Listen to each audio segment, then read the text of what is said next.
Hey guys, it's Luke, aka IceFX Pro Elite, and I just wanted to cover a few things about the release of the new trailer Call of Duty Black Ops 2, what is confirmed and what so far I know of. First thing I'm going to cover about the game is the campaign. The game takes place in the future of 2025 and will keep switching back to the end of Black Ops 1 in the 1980s. The plot is happening between China and the USA due to scarcity of rare earth elements used to make new tech devices, which could be the advanced weapons or the warfare. According to Triarch, real life, China currently control 95% of rare earth elements. The characters in the campaign will consist of Frank Woods narrating the campaign, Alex Mason as the main character in the 1980s story, and his son Dave Mason in the 2025 story. This may make a father and son relationship between the two stories. David Mason, in the 2025 story, has a psychic named Nelson. Not much is known about him so far. And last, there is a female pilot called Anderson. Not much is known about her either. They're the only characters known in the campaign so far. The villain will be named Raul Mendez. He is controlling drones to create this Cold War. Basically, he's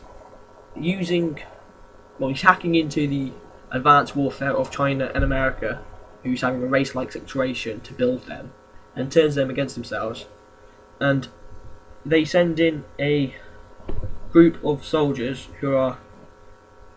their task is to take out these advanced weaponry and stop this war and find out who is basically stealing the keys to these weapons and hacking them. As the plot reveals itself, more will be told about Victor Reznov as well from Black Ops 1. Given from the two trailers released by Call of Duty, it seems that the USA and China are having a race-like situation to gather the most rare earth elements to help make advanced weapons. That's so much known by the campaign so far. There's a lot of research going in to make the game a little more plausible for future references. Next, I will cover a couple of things to look out for within the Black Ops, not multiplayer, just mainly within the campaign. A great one is the snipers have a new optic which can see through walls to try and spot your enemy, or whether it's useful or useless to go through into that room or whatever. There will be a spare sort of like campaigns for like special ops but not special ops, where it's called Strike Force. Triarch is aiming to change that with Black Ops 2 with the inclusion of Strike Force, a new open-ended game mode that's folded into the single-player campaign. Strike Force missions will be woven into the core single-player campaign and will present themselves as the various Black Ops missions available around the globe. Players won't be able to play all of the Strike Force missions in the single-player though. Depending on the outcome of a given Strike Force mission, the story will change. You're going to choose a mission that branches from the story. Say there's 3 missions out there, you're not going to go back and play all of them. The story goes on. If you die in the Strike Force mission, you die in the story.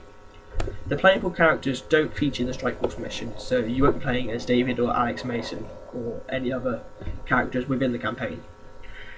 Strike Force allows players to control squads of troops, giving follow, hold and commands with the shoulder buttons, the right and left bumper buttons. Strike Force also allows a zoomed out command view via an unmanned aerial drone that lets you to set waypoints for your unit to achieve shifting goals.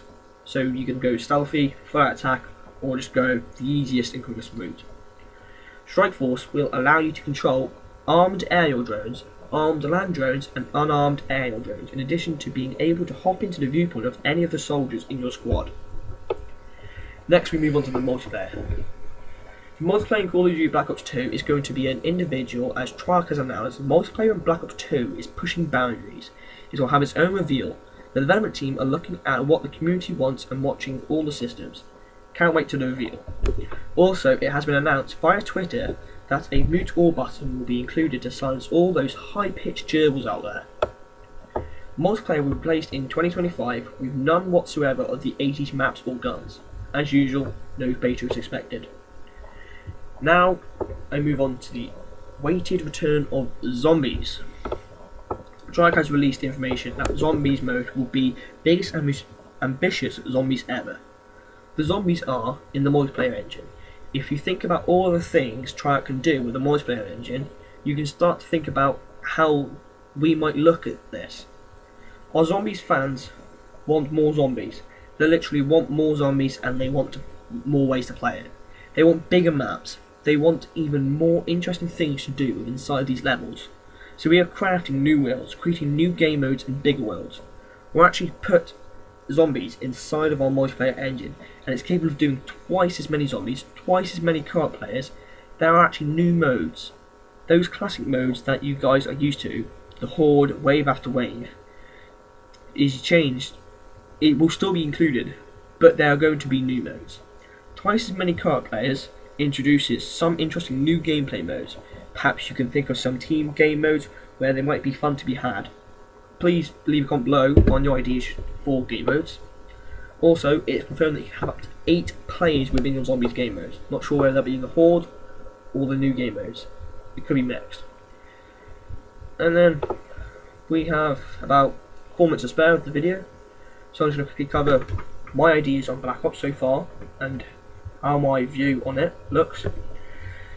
At the moment, it seems like a great game. I can't wait for it, and to be honest, I think it may be one of the best games that's going to be brought out within the Call of Duty franchise. Obviously, Black Ops 4 had a quite bad start, but then possibly got a good reputation through its making its just inclusion in Call of Duty. The guns are easily balanced. You can basically use any gun within the game, whereas Infinity Ward had the struggle of doing that to all guns. Although their graphics, I wouldn't say were the best. They weren't as believable as I've seen in Modern Warfare 2. Although now I've got used to them, so they are quite good. The campaign sounds like a beast. I cannot wait to it, especially the Strike Force missions. They'll just be fun to do, endless, just constantly doing them. Especially if people who haven't got Xbox Live, it'd be brilliant for them. If you would like to know more about the Black Ops pre-order bonuses and features, I'll put a link in the description or somewhere on the screen to one of my recent videos about that. We have 2.5 minutes to spare, so I'm just going to leave you with the rest of this gameplay. It's not that great, but it's the first one I could choose that was decent. So thanks for listening, and remember to like, comment and hit that subscribe button. The more you subscribe, the more likes I get and the more views, the more and often I'll upload. Thank you for watching. Goodbye.